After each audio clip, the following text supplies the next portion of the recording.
What is up, guys? Welcome back to another video. My name is Nash, and today I'm going to be talking about how to save money. So this is something that I actually did when I was in college, when I had part-time jobs and internships and things like that, and when I actually graduated from college and I had a full-time job, and I was able to save, if I went back and looked at my numbers, I was able to save close to 50% of how much I made within that year. And this was between like savings accounts and as well as investments, right? So if you take the total, it was close to 50%. So I want to introduce that concept to you guys. I know that you can go online and read a lot of things about, how to save money, say do this, do that, do this. I want to introduce a simple concept that I have that I've done for the past what, 5-6 years, and it works pretty well. So without even dragging all of this, I'm going to introduce the concept, which is paying yourself first, right? So I'm going to go ahead and I'm going to explain as the video goes on. But one thing I want to touch on is going to be how money works, right? It's the simple way that money works. So let's say you work a job and you get paid $2,000 a month, right? $2,000, how much you get paid after working for a month. Now, what do you do with the $2,000? What a lot of people like to do is categorize between the needs and the wants, right? Their needs and their wants. So a need could be something like rent. You need to pay your rent every month or else you do not have a place to stay. And another need might be food. It's actually food because you need food to be alive and to be healthy. So another need might be food. And you also have other things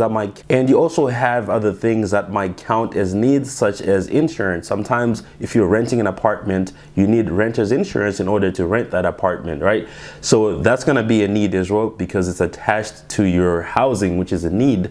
And you also have, if you have a car that takes you to your job and to places as well to go get food and all that, that could be a need because without that car, you might not be able to get to your job, which is giving you the money to afford your life, right? So maybe car payments, if you are still paying off your car, as well as car insurance, right? So those things can add up to be a lot of money. So if you get paid $2,000 a month, right? That money is not going to go into your pocket all of it. All you're doing is transferring the money to different companies. So for example, if you are renting an apartment, let's say it costs you, let's say $1,000 a month, right? That's one bedrooms, like in Texas, $1,000 a month is going to be around that range if you are in an area where it's affordable. Let's say $1,000 goes to rent every month, right? Now you have $1,000 left. So you're essentially getting the money from your employer and you're passing it on to the person that owns the place you're renting. So now you only have $1,000. All right, so once you pay your rent, you now have another $1,000 left. Now, what do you do with this $1,000? You still have other needs that you need to pay for, right? We talked about things like your car insurance, your car payments. Maybe sometimes you already graduated and you are making your student loan payments. You have other loans, credit cards, and things like that. Just to make things simple, we're gonna say everything else that I just listed that counts as a need cost you $500, right? Out of that $1,000, it costs you $500. So now you have $500 left. What are you gonna do with the $500? So a lot of people shift into their wants, things that they actually want, right? This might include shopping. If you like shoes, like they cost, people that are into shoes, they're gonna buy shoes that cost $100, $160 every month, sneakers, right? So that's already eating into half of the $500 that you have. Let's say shopping, you take away, you have $200 for shopping, right? Now you only have $300 left. What are you gonna do with the $300? A lot of people like to go out and eat, right? And it's not exactly cheap to go out and eat or to order food using DoorDash for it to be delivered to your house. If you use DoorDash, you know that you might buy something for $12, but the total is gonna be like $20. So it gets really expensive. So let's say another $100 for going out to eat. And I'm being generous. These things really cost like $200. Now you only have $200 left, right? Like, what can I do with this money?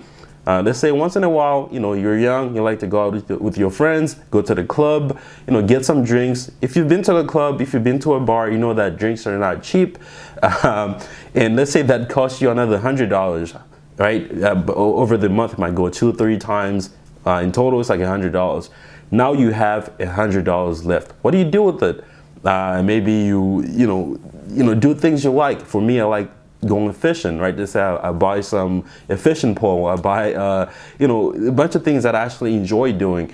Now my whole point is, at the end of the month, once you used up all that money, your budget is going to balance to zero, right? Sometimes it might even be negative if you start using your credit card. By looking at the money that came in and the money that went out, it's going to be at zero, right? You got $2,000, you spent $2,000. Now you're not going to be, desperate, because you can afford to live. You can afford a place to stay, food to eat. You can afford to do the things you like with that money. But what you don't have is, you don't have anything to put in your savings account. So what a lot of people like to do is they'll do all these things. Let's say, they still have $100 left. That's when they're like, actually, let me save this money. Let me put this in my savings account, because that's what's left after they paid for their needs and they paid for their wants.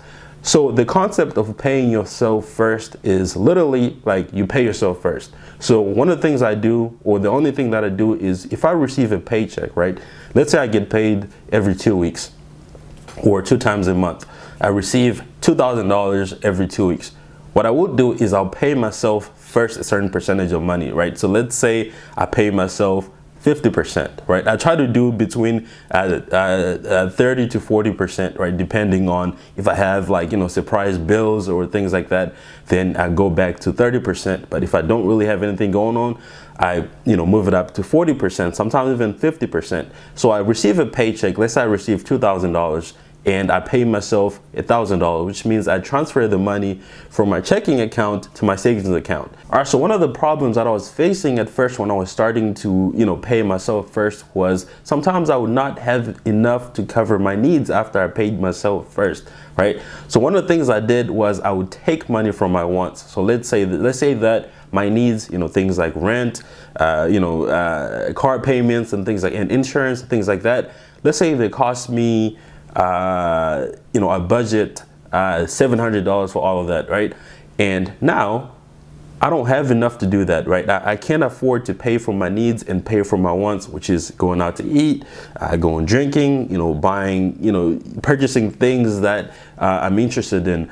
Now, what you can do is you can take money from your wants and put it to your needs, right? So your wants are kind of like, you can adjust those things, but when it comes to your needs, you can't adjust that. You can't go to your landlord and say, I can't pay $1,000. Can we put it down to $700? You're not going to be able to do that. And you want to try to avoid taking money from how much you paid yourself, right? You might need to take some money from your entertainment money, but you don't want to do that. So you're going to take that money from how much you paid yourself. That's what you want to try to avoid. You always want to take money from your wants and pay for your needs. And however much you paid yourself, you always want to try to keep that as a whole. You don't want to eat into that. So once you pay yourself, what do? You invest your money, right? Maybe you're saving up for a house.